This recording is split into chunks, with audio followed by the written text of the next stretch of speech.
welcome along to Crunching Gears. Let's talk rallying, episode 2. And this episode, there was never really an intention to do a Galway review, but it was an absolutely cracking weekend, so we felt we couldn't let this moment pass. So first of all, I'm joined once again by Conor Edwards, and also in this week's episode by Adam Hall. Lads, you're very welcome along. Thanks for having us, Kevin. It's a pleasure. Kevin, nice to be back. Thank you. So, as I say, overwhelmed by the response to the first episode. The replies, messages, the shares, the phone calls, and even people come up to you on the ditches and on the side of the stages there in Galway. Thank you, each and every one of you. It just means the world to me. It just blew me away. So in this episode, I get the opportunity to catch up with Andy Hayes, Mairéad Evans, and Jason Black. And we'll also look forward to some of the events, also last weekend, and some of the events coming up now in the next couple of weeks. But I suppose we really should start with Conor and myself and Ian Besant's predictions. Maybe the less said about that, the better, Conor. I think, yes, certainly. It's definitely reminded me I shouldn't place bets on horses because I'm not very good at picking winners, obviously. Yeah, I think our crystal ball needs shined up a bit. Yeah, so definitely. Hey, how far wrong did you go? Let's just say badly wrong. So Galway. What can I say? What a return to Irish rallying. What a way to kickstart the season. Conor, what's your thoughts on Galway? It was just fabulous to be back. It was fabulous to be standing there. It might have been lashing rain and it might have been windy and cold, but it was just great to be out and standing at a stage in Ireland again and watching rally cars whizzing past. Brilliant event, brilliantly run. No hiccups, no hassles. I think there was one stage was interrupted with a blockage, but other than that, everything else pretty much ran on schedule. And what do you call it? It was just a well-run event. Mairéad Evans, quickest out of the blocks in stage 1, and then Josh Moffett and Andy Hayes stepped in and took over in stage 2 and held on to a lead that just, couldn't be shaken from them. Nice little fight between Callum Devine and Meirion on the stages. It was good to watch. And then some other good class battles down the field. And I suppose looking back at our predictions, the polos just didn't turn out to be as good as we all thought they would be. I suppose they were still good, but maybe they didn't dominate the timesheets the way we expected. Yeah. Adam, you were a busy man over the weekend. How did you find Galway? Yeah, brilliant.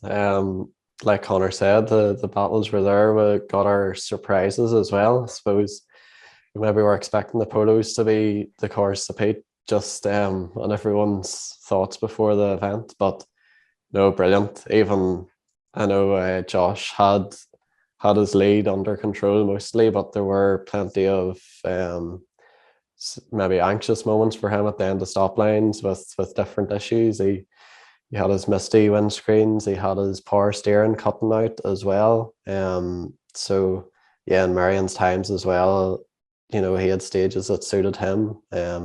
So definitely kept us interested the whole weekend. And modifieds too, the lead changed 4 times, 4 different drivers in the lead, some of them dropping out. It was all you could ask for a first rally of the season. Yeah, all the ingredients. We had the top class entry. We had changes of the lead. Top guys swapping like that battle from 1st to 5th, 6th. Yeah, it was swaying the whole time. There was probably no more than a minute between them, and it was just phenomenal. Gary Jennings, Alistair Fisher, Catherine McCourt. Yeah. All them guys were all within seconds of each other, in horrendous conditions at times, especially on Saturday. Yeah, for none of them really to put a foot wrong on that first day was incredible when they were so close and pushing each other for the win. And that podium battle on the first day between Fisher, McCourt, and Devine, that was pretty intense. But again, just definitely something to be excited about. That's the level we're at this year, and I think even with Catherine McCourt there now, that's sort of another name we have on the list of guys to fight for those top positions. Absolutely, absolutely. And I suppose like the modified battle there, you touched on it as well. My goodness, what a stellar rally on its own too. Like the to and fro in there. We had Kevin Eves looked as if it was all under control, and then such an innocent looking overshoot, and it just clipped the pillar, and unfortunately that was rally over. And then Gary Kieran and Daniel McKenna. My goodness, what can we say? Yeah.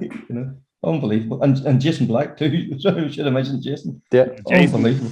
phenomenal in that starlet. Like he really did take it by the scruff of the neck and get it around those stages. And it was very unfortunate for Kevin Eves. When you look back at that video, he could have got away with that if there hadn't been that little bit of a pillar there. He might just have been, a bit of time loss and back on the stage again, but just unfortunately broke the back axle. Yeah, I think he actually got out of the field and was going to chase Kieran up the road, and he realised the back axle was broke. So yeah, I'm sure he was pretty gutted. But as Hale says, he's looking forward to the next one, and yeah, I'm sure he's raring to go. Oh, no doubt, no doubt. So I suppose we'll have to pick our starter drivers from the weekend. So Adam, who did you pick out as the standout driver for you? Yeah, look, I think start with the obvious one.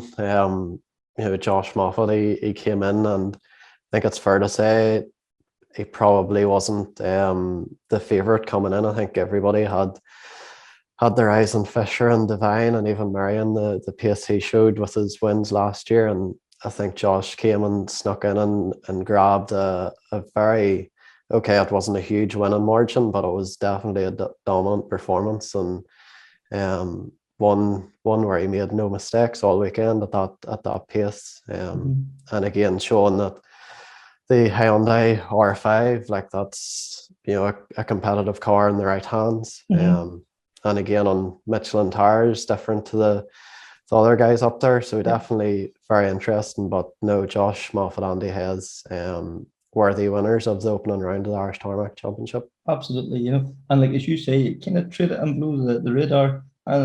But dumb's maybe too strong a word, but assured, I think, would be a good, maybe a good way of describing it. Josh seemed to be like in a different frame of mind, very chilled out. You mentioned earlier there having these wee issues and one thing and another. It didn't seem to faze him. He just seemed to we'll go again here. So. No mistakes, no issues, no complaining. He just seemed really, really comfortable with the car, and again, to have that over 15 stages and the conditions that Galway threw at those guys, just perfect performance, definitely. So brilliant. Let's see what the year brings now. That's one winner down. Who's going to be the next one? Absolutely. And then in the modified category, was there a standout driver or junior driver that standout for you? I guess Jason Black's performance in modified, we can't forget he's in a class 13, and how it has started against more powerful cars, and I guess he took the chance with the weather conditions to go for it and fight for that modified victory, which he was leading up until he got a puncture through no fault of his own. So definitely just another performance from Jason. He won modifieds in the Ulster Rally last year, so to just keep coming. And I was saying over the weekend, like it is a surprise when you see flip Jason's fighting Kevin Eves or Gary Kieran, the class 14 guys, but he always seems to consistently crop up now. It's definitely something you expect coming into rallies. And isn't it fantastic that we're not shocked now at this stage? Exactly. We should be, and you do forget he's still in class 13, but no, brilliant. Just and even the puncture, driving again. And the puncture didn't get him down. Again, like that shrugged the shoulders right onto the next stage. That's behind us. Forget about it.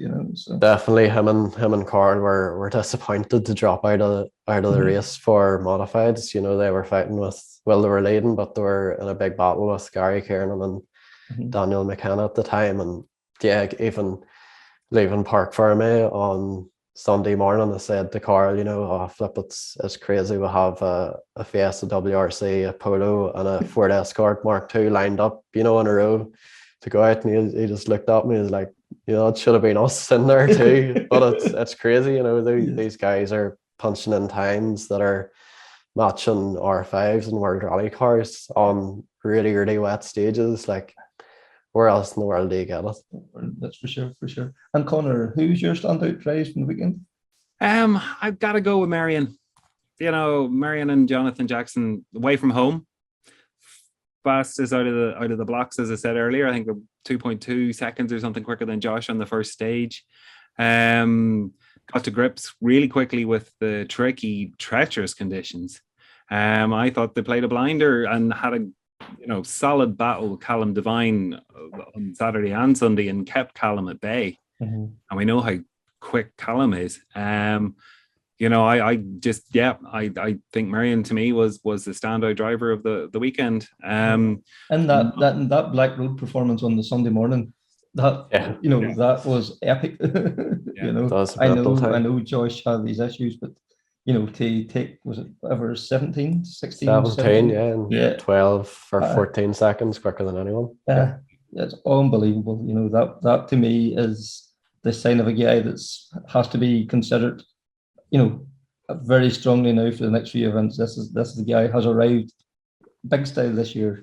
He's put himself really into the contenders there. Yeah. And then in the modified or junior station, anybody stand out for you then? Modified wise, I'm still soft spot for Daniel McKenna and disappointed for Daniel. Bit of shiny tar caught him out. I thought, considering the lack of seat time he's had over the last few years, I just thought for him coming back in and to be leading during the rally, and then just unfortunately just to be caught out. And again, like yourselves, I think Jason Black played a stormer.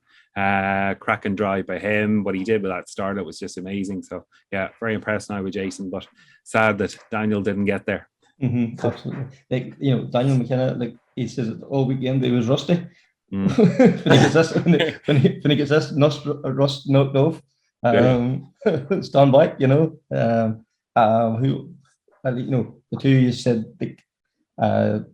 Josh, Meirion, Catherine McCourt, I have to say, deserves a mention. Yeah. But, it has shown me, like Adam, you said earlier there, this guy too has lifted himself up to a level now that we're going to have to be watching his stage times very carefully. And Gary Jennings, can't take it away from the guy. Like, the car is probably not to the same spec as the top guys. To still be knocking in the times and come away with 4th place points, I think, at the finish up. He would have been 4th overall if everyone had been all the times have been put together. Hard to beat the wily old fox. And as he said there, was it Sunday morning? He said they had to throw the balls up the dashboard. So I think you proved the point there. The bit I loved with Gary was the stage he came at the end, and Killian was saying, "Oh, you're getting on well today," and he was like, "I near too well." If I was going down the straight and forgot my foot was underneath the brake pedal when I went to stomp on the brakes. It's like, oh, Gary Jennings. Nothing seems to face him, So, no, yeah. And the water and the footwells as well, just another good out story. Yes. It's never straightforward, is it? Then the modified, guys have said it there. Daniel McKenna and Jason Black, I think both of them guys deserve Star of the Rally Award. And also, Ryan Caldwell, in the Rally 4 category. I think it's his first time at this level. He done the Ulster, but first proper round of the Tarmac Championship. And in a new car to him, I think he's maybe done one event, if not, maybe the first event in that car. Yeah, I think that's the first, Yeah, phenomenal performance. We've seen those conditions. It would have been so easy to put it in the ditch, or pull a wheel off or whatever, but no, he kept the head and drove very consistently all weekend and to come away with maximum points there. Phenomenal. It's a brilliant start to the championship. And even better than that, all the top drivers in overall and in the modified section seem to have signed up for the championship. So that has to be positive all round, isn't it? Yeah, I think with the modified, especially with been used to all those guys racing each other and maybe not at the same time or in different championships. And I think this year is maybe going to be the year that it kicks, and they're all going to be fighting for the Tarmac Championship. And yeah, I think West Cork's going to be a big one. Even the guy who made it round, Galway, with a few points under his belt, is James Stafford, and we know what he can do on the likes of West Cork and Killarney, Donegal. Those rallies probably will suit him more. So, you know, it's gonna be wide open, I think, that championship after West Cork. Josh Moffett and Andy Hayes were quietly confident going into the Galway rally. Let's hear why. I suppose, personally, I can't speak for Josh too much on it, but I was probably quietly confident. We had a fairly bad run in Cork 20 and a pretty bad run in Donegal Harvest, well, by Josh's standards anyway, at least. Neither of us, I think, we're happy walking away from either of them with the pace. And I suppose probably a lot of people look at that and said, oh, well, there's something up with the boys, whatever it is, be it the car or be it notes or be it whatever, you know. And probably I'd say maybe kind of looked at the start of this year and said they're going to struggle. But maybe what happened in the meantime kind of quietly was Tom Gannon would have done a lot of work on the car. Josh and Tom would have done a lot of testing together, and myself sitting in. And we felt like we made a good few changes that really worked. We went to Wexford then. Obviously, we raced Meirion and Wexford, was my home rally. And we pipped with Meirion there. It was tight enough in the end, but we got him there. Felt like we kind of, you know, we were starting to make inroads there. We went to Ulster, and obviously in Ulster, the big news was obviously Matt and Oisin were well down the road from everyone. But apart from the spin and an overshoot we were in line for third. Got a clean run, so we kind of, I think, flew under the radar a small bit there, kind of. Right. And I suppose from that coming into Galway, I was kind of saying to myself, you know, it's there's plenty of quick boys there. Obviously, Meirion was there, Alistair was there, Callum, of course, and Cahan McCord was getting much quicker as well. Every rally he goes out like so. We're kind of looking at everyone saying, Jesus, it's a tough rally, but in the back of your mind, I was thinking, you know what, I think we're probably a little bit quicker than everyone thinks we are at the minute. So I wouldn't say I thought we were going to kind of lead the rally for 2 days or anything like that, but I was kind of hoping that we'd have a decent result, all right. Gladly enough, we were thereabouts. Yeah, and like, you know, right from the start, like the second stage, just got into the lead. You know, would be unfair to say it was comfortable, but it seemed quite controlled from the outside. How was it from inside the car? Yeah, probably a bit more frantic inside than I know what you call it. I suppose there's probably more pressure really doing what we did, being that kind of 5, 6, 7, 8, 9, 10 seconds ahead all along. You're always every bend you come into and every junction you come into, you're thinking, oh, if you overshoot this now, or if you spin here, that's the lead gone. You know, every stage you start, you're thinking, well, if you have a bad run over this stage now, and you know, Callum or Meirion or Ali, whoever this takes 10 seconds out of us, that's it, that's the way the lead gone. So you're all kind of watching your back almost, and it puts more pressure on than if you're in the opposite position. Josh kind of sometimes likes to kind of come from behind, you know, and if he's 10 seconds down with 3 or 4 stages to go, and he almost kind of rathers that challenge than the challenge of 10 seconds ahead and trying to stay clean and not do anything wrong, you know. Particularly, I'd say going into the last stage, into the Black Road for the third time round. Obviously, that morning, Meirion had taken, I think, 18 off us on the first. And we went into the stage with, I think, 17.6 litres, something like that. And you kind of just think to yourself, that's just close enough now that if he has a real flyer for a run, and we're a bit off the pace here, he could pip us on the last one. So you're going in with that mindset. So every time you're kind of thinking, right, we need to make the points here, but if you go over, you'll definitely be there first, you know. So yeah, it's a fine line, isn't it? Really, you know. Between, and it is. Sorry, and then, you know, I was watching back at some of Killian's interviews there. Josh seemed just more relaxed, more kind of chill, maybe this year too. That obviously played a part in it as well. Yeah, for sure. Yeah, like even with all the pressure, like the form was still good over the weekend. You know, The atmosphere was just good in the car, you know, and I think both just in a good frame of mind for it. It's funny, you know, Saturday probably started quite well. We got a decent run on the first one. We weren't leading obviously after the first stage, but into the first service you're leading, and straight away then kind of the mindset is good because you, as I said, like from coming off the summer rallies at the end of last year, you're thinking, you know, have we lost something here? Are we? Is there something after going wrong? Is the car wrong, or are we wrong, or something gone wrong? So then you come into the first service and you're thereabouts. You're thinking, okay, right, well, no, we're thereabouts now. So if the form was good, kind of straight away, and it lasted all weekend. So that was nice to see. Anyway, you know, it was nice to be back there at the sharp end again. You know. Yeah, like, you know, like, especially with the R5 car, there's not some massive key that you can turn to, you know, unlock some, you know, but it's all the wee tiny things that just all add up to take you from losing that maybe a tenth of a kilometre to all of a sudden gain the tenth or maybe 2 tenths in it, isn't it really? So that's it exactly. Yeah, and I suppose Tom Gann is very good at that. So you know, Tom would have been onto us after Cork 20. Let's make some change for Donegal Harvest. Onto us, let's make some changes for Wexford. Again for Ulster, again over Christmas, you know, and as you said, there's no one big change. And people have said to me there over the last 2 days, oh, what happened? You know, what did you do different? It's nothing really, you know, other than just constantly trying to get a little bit closer and a bit closer all the way. And as I said, I thought the pace wasn't too bad in Ulster. There's a few little things we kind of knew we needed to work on after Ulster and the car. Did those over Christmas, and everything just seemed to come together then kind of for this weekend. So it was great. yeah, and like this now, it's good to be back in the winner's circle. Does that fill you now full of confidence now for the year ahead? It doesn't.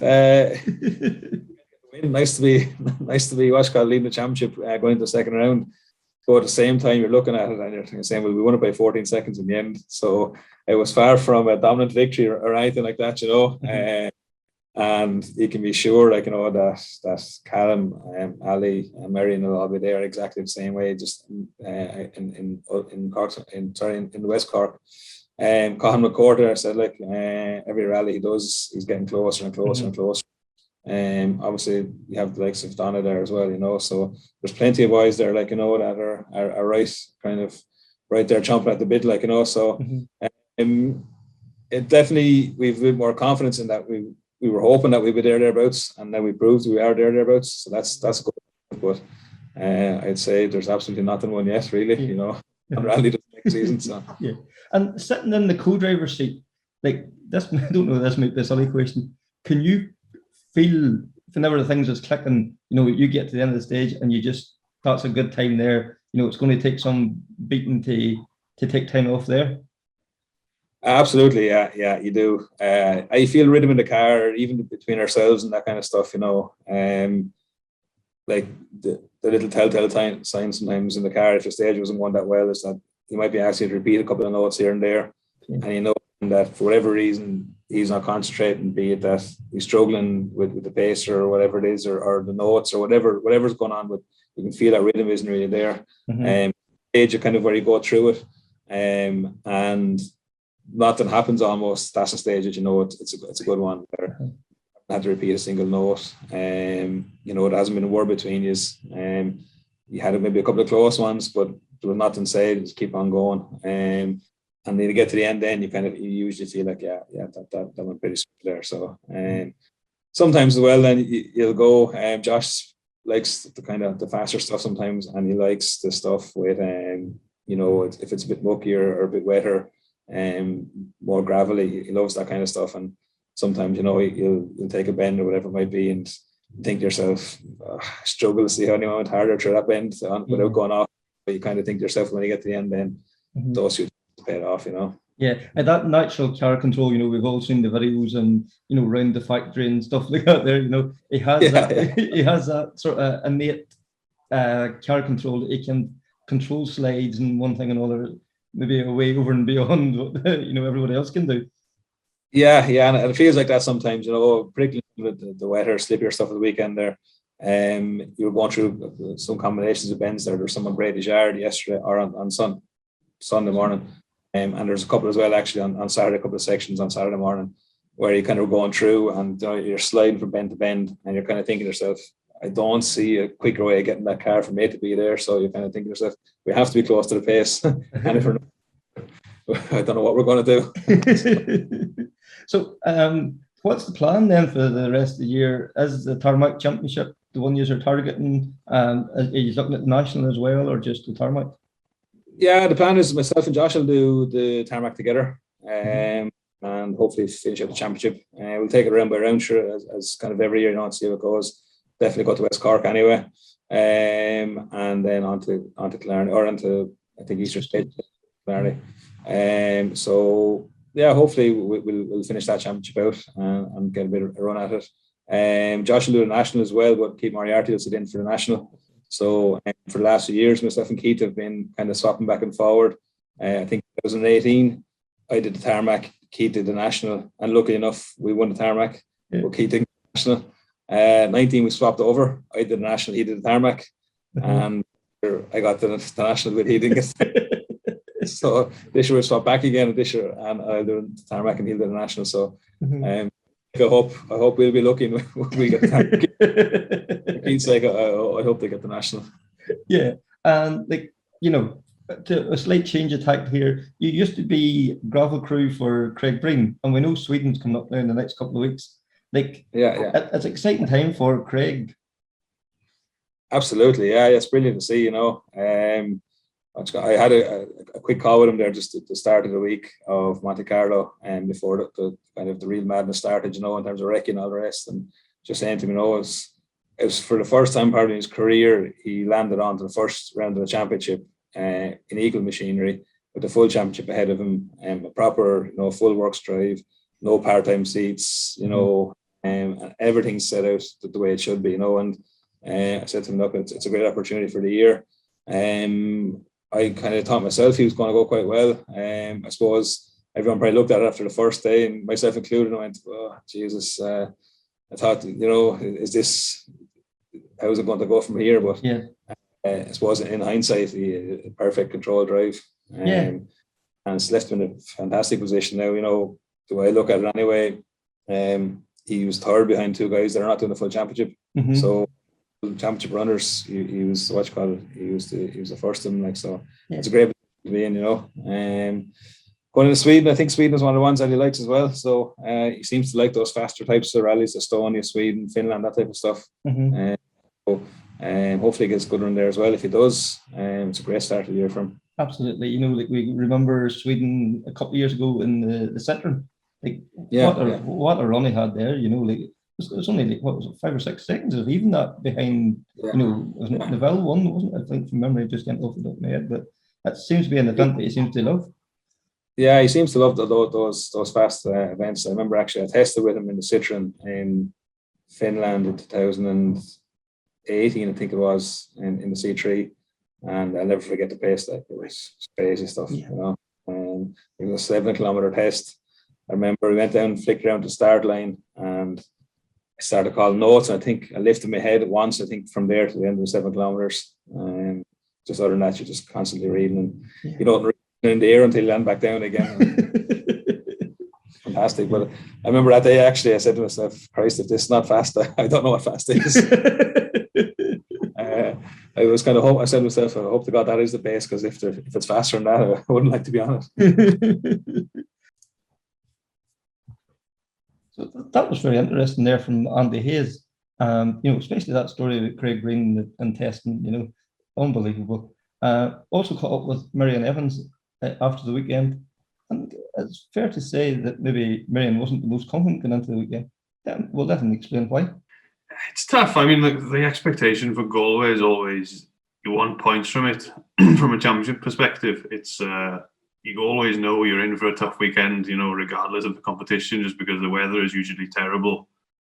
You're expecting a lot of mud on the roads and everything. So, going in, we're pretty open-minded. We just wanted to have a nice sort of clean run, make no mistakes. And, off that, just hope that the feeling we had in the car and the pace would be good enough to get a decent result. As it turned out, probably, I think my pace was maybe more than I expected in a way. because I thought maybe if we could get on a podium and just be solid, it would be a good weekend for me. But to be really in the fight for a win to the end, I wouldn't say surprised, because I always like to think that I can be there, but Yes. it was really nice, and I was really happy with it. And okay, we didn't win.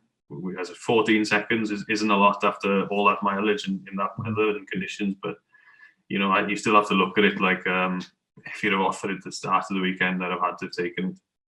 Absolutely, and it was a stellar run, really. You had everybody there that we expect to be there. You had Josh, Alistair, everybody is there. Everybody that could possibly give me a hard time. They were there. So. Exactly. And to be on the pace, fastest on the very first stage, and then consistently, second, third fastest all weekend. It bodes well for the rest of the year. And honestly, just the test we did, I tested on Friday morning. First time I drove the car in anger properly since the last stage of Wexford in October. So the car's in the shed outside, but I don't take it down the road every day. I sat in the stands for a good 3-4 months. I did 20k in it on Friday morning. It felt brilliant. And jump in and go fastest on the first stage was kind of a nice marker. Yeah. Obviously, it puts the pressure on a bit then that you have to keep it there. That's the thing. I've done it quite a bit in the past where we've been pretty fast early on and then just lost a bit, But no, in those conditions, especially the nature of the first and the third stage of the loop, especially in the past, and I've kind of not seen myself as being that good in that the nature of stage, where there's a lot of mud and a lot of gravel about. I'm more of a fan of what the second stage was, but still, we managed to stay competitive there, throughout the day, really, and that was really nice for me. Yeah. And you're one of the few competitors that's actually, sampled both Pirelli and Michelin. You were on Pirelli this weekend. Do each tire brand, did they have their advantages and disadvantages throughout the event? Yeah, I think it depends on the condition, depends on the day. I mean, we've seen it, working with drivers before, like Matt and Oshin last year. You'd have a day where the Michelin was better, you'd have a day where the Pirelli was better. The brands on the whole are very, very closely matched. At the weekend, I'm not sure how much of a difference there was. Again, it depended. Maybe some dirtier stages might suit one better, and maybe a stage with just more standing water would suit the other better. So, it's much of a muchness. I was very happy, actually. I'd driven on the Pirelli for a good 3 years, I think. And what I found of them was really good. I was really impressed with them. So I had no complaints at all. Excellent. And you seem to be a huge fan of Irish rally, and you've been over here competing fairly regular now for the last few years. What makes it so special to come over here? It's just the welcome we get. The interest around the sport, I find, is really attractive. The people. You look at Galway at the weekend. On the Saturday, we had rain from 6 a.m. until 6 the next morning, and the people just they never stop going.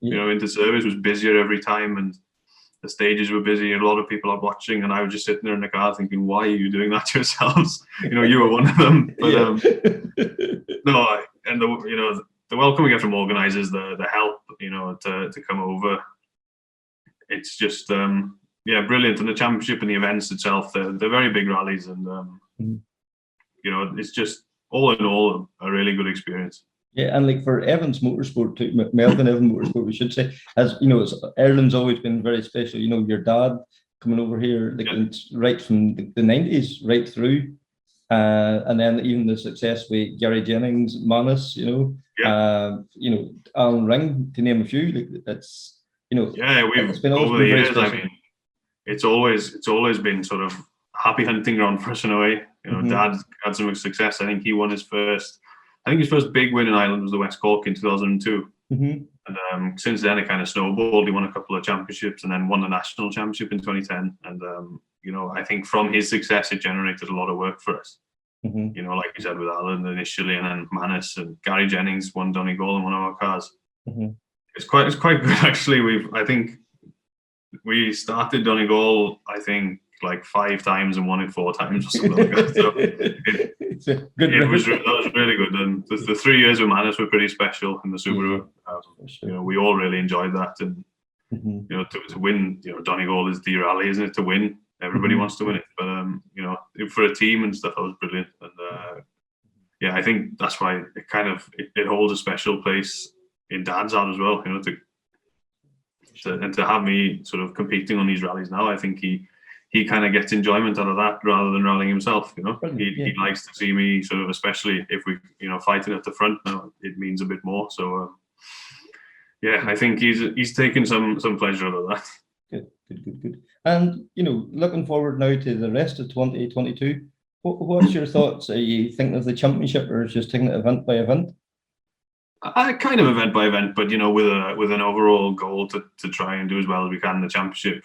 Obviously, if it's a total disaster, which we definitely hope it won't be, you know, we'll look at it. But still, you know, we're going to go to West Cork, probably go to the circuit in Killarney as well. You know, the 3 really good rallies, and obviously you have to look at June as well. And Donegal is the one everybody wants to go to. So I'm still a bit low on the experience side for Donegal. I think to be really looking at being at the front, but still, you know, we'll give a go everywhere we go. You know, we're going to try our best. We put a lot of work in to try and sort of level the whole experience thing out. But yeah, it's at the moment it's okay. You know, it's going quite well for us. We're just trying to keep the momentum, and yeah, like the next 3 rounds, especially, I really enjoyed in 2019 when I did before. We just had a few issues that never really gave us the chance to get a result, you know. Okay. So, you know, hopefully now we can go back and everything will hopefully click and fall into place, and we can chase some good results. Yeah, and like another very important member of the team we shouldn't forget is like JJ as well. Like he, you know, puts a lot of effort into making this all happen too. We were we were actually having a chat in Park Ferme at the weekend and about navigators, and I said I've been stuck with him for 8.5 years now. But no, he's very good, very keen. We have similar kind of mentalities. The work ethic's good. He's puts up with me. Let's say I can be quite demanding at times. You know, when you've done a day's rally and you get back to the room, and you know, I say, "Go on, let's watch, let's have another look over these stages for tomorrow." And all that, but he takes it well, and I think he enjoys it really. I mean, he wouldn't be doing it otherwise. But No. To be honest, he's very good. He's very organised with even, you know, the hotels for the boys and stuff. He's always on top of that, so it makes it a lot easier for us, you know. So Yeah, I don't have to worry about you can that. forget about all that side of things. Yeah. Yeah, just So, you know, we get on very well, which you have to. But no, he's very good, to be fair. Yeah. And like then, you know, another dimension this week, having like Alistair Fisher on board, you know, like do you be kind of keeping an eye on that side of the camp as well? A bit, as much as I can. The weekend kind of we got into a bit of a battle, and it was difficult for me to kind of take my eye off that, you know. But you know, at the end of the day, it's kind of, you know, I've worked a lot on the cars. I know a fair bit about the cars. So if Ali has any questions and stuff, he can ask me, and you know, I'll answer him honestly. I'm not going to throw him off. He's a customer at the end of the day, and you know, yeah, you know, we look after each other, kind of thing. It's great to have Alistair actually, because he had a tricky rally the weekend, but I'm sure that you know, he'll be there on every rally from now on. I mean, he wasn't far away considering he hadn't rallied for 2 years. Yeah, like it wasn't. Like it was, in fairness to him, it was some result to step into a car. Hadn't even sat in a rally car probably for 2 years to do that. You know, it's he's a top operator, to be fair. He's one of the best drivers in the country. So you know, you know, it was unfortunate he had the puncture, which sent, I think the puncture caused him to overshoot, and then he had to pull in and change it. Okay. So that kind of ended his weekend, but you know, I'm sure when it properly clicks for him, you know, he'll be very, very fast, and hopefully not too fast. So, like the countdown next event, is it West Cork? Then your next event, or you have? It'll be West Cork for me. There's nothing really, you know, for me to do in between. You know, with the car, I'm finding it's pretty good that we can just have a short run with it before, and everything feels quite comfortable. You know, I really enjoy driving the car and stuff, so I think, you know, it clicks pretty well. Yeah, so West Cork is a very fast event, so a bit different in nature. One that I would have said that probably suits me a bit better than Galway, but like somebody said to me earlier, like nobody would admit that Galway suits them. It just throws so many surprises. But you know, West Cork can be pretty tricky as well. Yeah, I get, you know, the weather that- can play such a huge effect on the That stage. time of year where the weather's starting to change, but it hasn't quite changed fully. Uh-huh. And you can get them and pulled out in patches. And, you know, in 2019, you can have monsoon rainstorms and stuff, you know. I one But day, it's- and then the next day then was bone dry. Exactly. The next day was like 12 degrees or something, and the sun was out. But no, I really, to be honest, I love rallying down in that part of the world. You know, I've had a fair bit of success on the Cork 20 over the years, and you know, I did the lakes in 2019 and thought it was brilliant. You know, the roads and the surface down there is really, really nice. And obviously, my dad's he's won the West Cork twice, so there's no pressure on that side. Some insider information. Well, he knows his way around there probably better than I do still. So I'll be trying to use as much of his knowledge as I can. It was nice to hear the respect that Meirion has for his co-driver JJ, and also for his father Melvin, who has competed many times on our rallies here in Ireland. Also, Jason Black and Carl Egan had no expectations ahead of the rally and were delighted just to be competing closer to home in the Starlet. Let's hear what they had to say. Nothing really at all. Just get round, get started rallying again. It was kind of a bit of a bed-in round for. We didn't really know what we were doing. It was Carl's local rally, and we kind of both said we'll go do it and have a crack at it, and just took it from there. Yeah, and like it's great to be back rallying in Ireland again. I know you had some heroic results last year in the British Rally Championship. Was it good to be back locally again?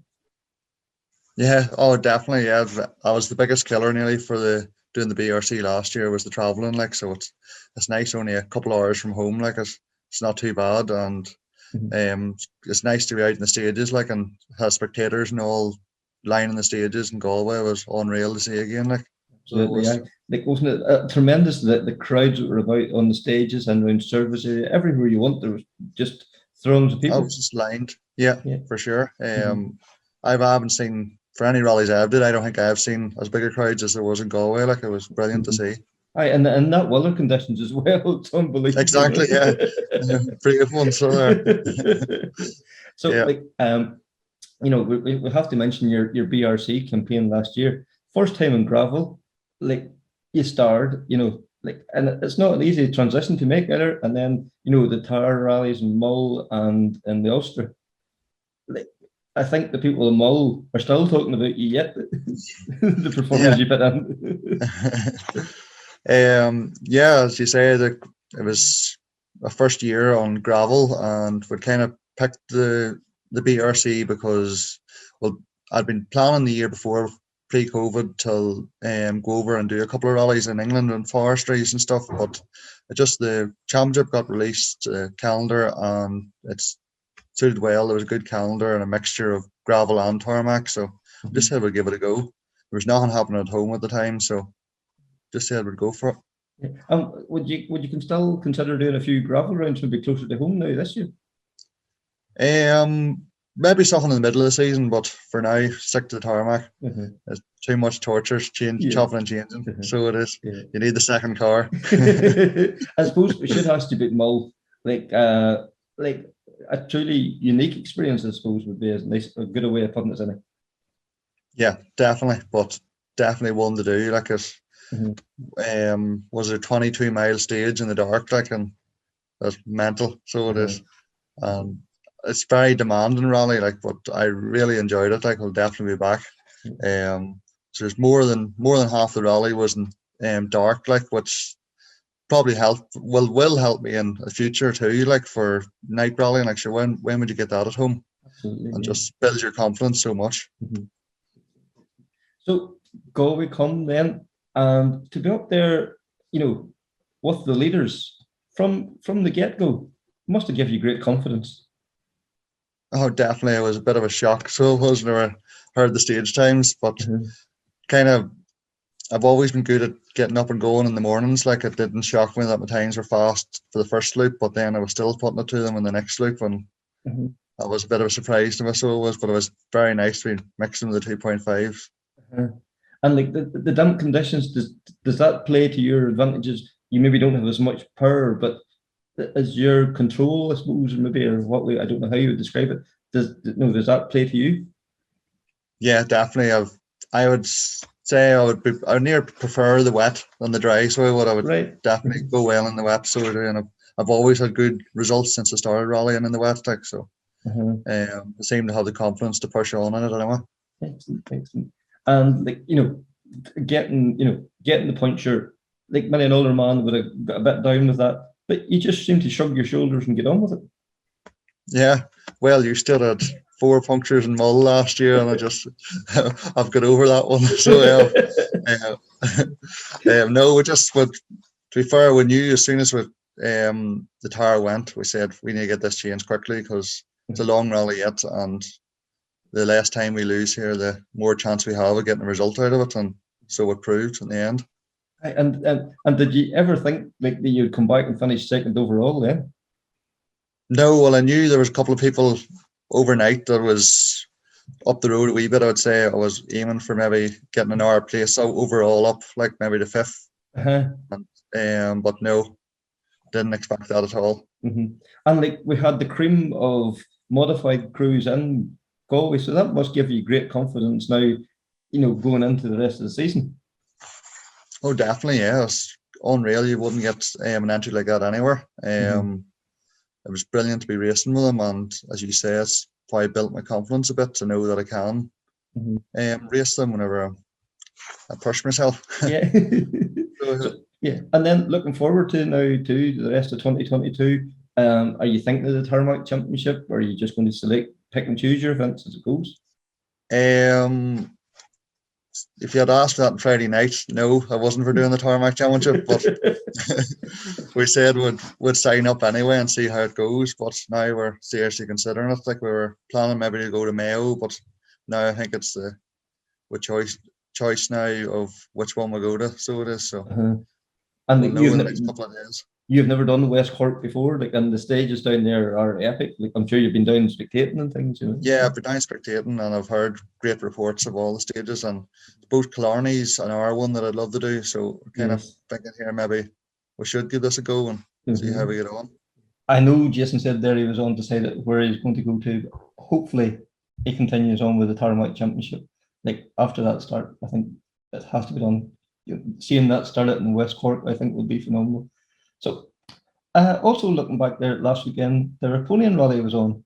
We had a few drivers and crews from this end of the world over. Adam, you were watching events over there. How did it all unfold? Yeah, so we had Alan Carmichael back on gravel over in the UK, and Adrian Hetherington as well in the escort. They're getting gravel miles in early this year, and unfortunately I don't think the event lasted too long for either of them, but they were setting good times up to that. And Owen McMacken, who had a great year last year, he was back out on a new BDA escort, and as well an interesting entry was Kyle Tilley in a historic escort, and alongside him was Martin Brady. So Kyle and Martin seem to have big plans for this year. I know Kyle was in the Arctic Rally a few weeks ago, and he's back over there for Rally Sweden. So I think he's got a few WRC rounds planned, and maybe some more events in the UK. So yeah, that's set up over in America, coming over here for these European events with Martin involved as well. That definitely looks to be an exciting project. Yeah, it's fantastic to see like a racer have such a grow for the rallying too, isn't it? And he was mixing it up a wee bit there too. Like, Mark II, R5 Fiesta, Rally 2 Fiesta, R5 Hyundai. Like he seems to be able to jump in and drive in fast. Yeah, he's really mixing it in because he was doing the 24 hours at Daytona as well, right in the middle of that. So from Rally 2 in America to Rally 2 in Arctic Rally, and then a historic escort and a Le Mans type car in Daytona, back to Rally Sweden now in a Rally 2 car. Like don't think there's many people have started the year off like that. That's for sure. And like Martin Brady on the notes there, and a couple of rallies have done in America. And Yeah. they're again there at the weekend in the BDA Escort. Like Martin's a very assured co-driver, like, wealth of experience. So like that'll be vital for Kyle there as Yeah. well. I imagine even in all the practical organising side of that as Absolutely. well, with getting all of those events and yeah, making sure the guys know exactly what to be bringing or preparing for them for Mhm. those events in Scandinavia, especially. I'm sure Martin's experience is invaluable there. Absolutely, absolutely. And then, you know, coming up this weekend, we have the start of the East African Historic Rally. Conor, you were looking at some of the local crews involved there. I was indeed, Kevin. And wow, it's a 9-day epic adventure in Kenya. It's just unbelievable to think, you know, the cars can survive that sort of punishment. It's a historic rally starting on the 10th and it's finishing on the 18th. And we've two, from a local interest side of things, we've two co-drivers there with Alan Harriman and with Gary McElhenney. And then also in the servicing side of things, there's Robbie McGurk and Andy Bryan, two previous guests of the podcast, are there working away as well. Mhm. Yeah, like and Ken Block and Alex Galissimo is entered there as well. Like so, huge interest, and also RAC, one of Ryan Champions in the mix there as well. So you know, it must be not only a rally, but it must be such an adventure heading off in that there. That, like it's something I'll be watching very closely over the next coming days. Yeah, absolutely. Definitely a lot of interest. And I suppose there's been renewed, you know, fascination with the Safari Rally with the fact that it's back in the WRC calendar. So I suppose, you know, it's just going to become a more popular event. Like historic rallying itself has really taken off in the last few years. So you can only imagine that these sort of classic events are on most people's bucket lists. Yeah, like you know, with the RAC rally there at the end of last year, like I just caught the imagination of the rally fans. Like Adam, I know from talking to yourself there, like me and you were on tenterhooks watching that there as it was coming to conclusion on the Monday afternoon. Yeah, it's class, especially with I guess the modern day drivers going back and having a stab at the historic rallies. Because Ocean Price was obviously one that did the RSA, but he did the East African Safari as well a couple of years ago now. And yeah, I think those guys just love the difference, or I guess they love stepping in the footsteps of the guys that they grew up watching, and being able to do that now and those cars. It's pretty cool that the events like that are happening. Absolutely, absolutely. So we'll start wrapping things up now. Like I suppose in the next couple of weeks we have the Northern Ireland Championship starting off, the gravel and the tar championships, tarmac championships kicking off in Kirkliston, and like I think there's over 100 entries in for it. And the 5 Mile Town starts off the gravel championship, and they have maximum capacity, and I think there's chat of a reserve list there as well. So, and then the Irish National Championship starting off in Mayo, over 135 entries on the first day alone. Like, Yeah, it's phenomenal, the state of Irish rally. It's brilliant to see. yeah. Sorry, Conor, do you want to take that one? I was just going to say we've gone from no rallying to now suddenly been spoiled for choice. Yeah. You know, and again, to the benefit of the entry lists, you know, where people are just itching to get it back out and motoring away. It certainly means that the events are well supported, and you know the clubs need the money as well to keep ticking over, and so it's great to see. Yeah, and Adam, what's your thoughts on it? Yeah, I think if you had any concern after Galway, it was that the national championship maybe was going to miss out on something with the entries we had in Galway, but clearly not. You know, they're going to hit their max entry, no problem, and I think it'll be an interesting opener with the different ideas that the organisers have there. They're running 8 stages, 2 stages 4 times. I think they're adding a bit of variation to the last it's not even loop just as well. a straightforward. Yeah. You know, it's there's wee tweaks and twists, So no, that kind of thing. it's gonna be interesting, and definitely I think it'll be cool to see if there's any interesting entries cropping up on the front end of it. I could no doubt Killian will pull something out of the hat, I would imagine. Yeah, you can expect something, I'm sure. Yeah, that's for sure. And then we can't forget Rally Sweden. I've just watching the video there a few minutes ago. Was Josh testing for Sweden, and also William Crichton. Like my goodness, it's scary to see the speeds they can get to in them on them roads. It's just, my brain can't comprehend it at all.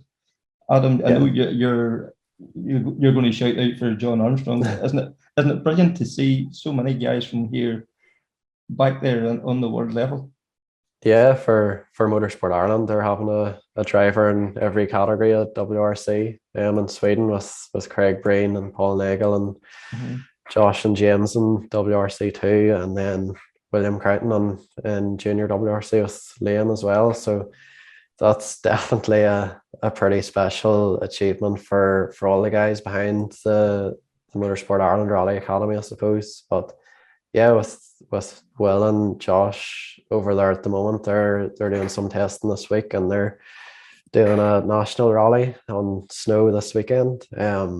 So they're definitely going about it the right way to prepare for their first snow event in WRC. So yeah, and we can't forget like Aaron Johnson and also like the aforementioned John Armstrong.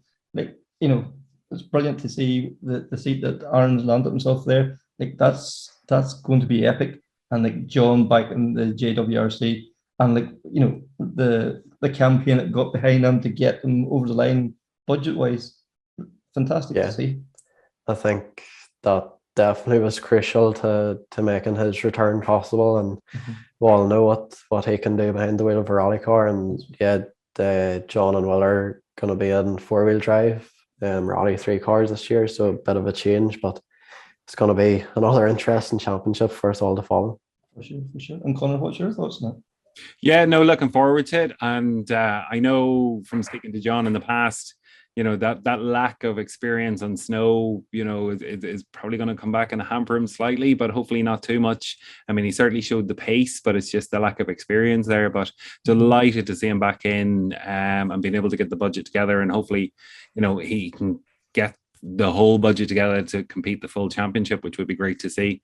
And, you know, as Adam said, MI, you know, have got somebody in each of the categories. Like, we used to look with envy at what the French Sporting Federation, you know, used to put together with regard to bringing through their young drivers and their programs. And, you know, we're at a stage now where we're almost matching that. So it's great to see. Oh yeah, definitely fantastic. Yeah. And before I forget, the two Chris's competing this weekend in Guitar Rally. Chris Meek returned to the stages, and with Chris Patterson alongside. I'm glad Chris Patterson's retirement plan's going well. But great to see Chris back behind the wheel again, and in a Skoda that he would be fairly familiar with as well, because he spent quite a bit of time last year testing that. So that's fantastic to see. So we'll wrap things up there. So lads, thank you very much for taking the time there for joining us. And until the next time, take care, speak soon, and bye.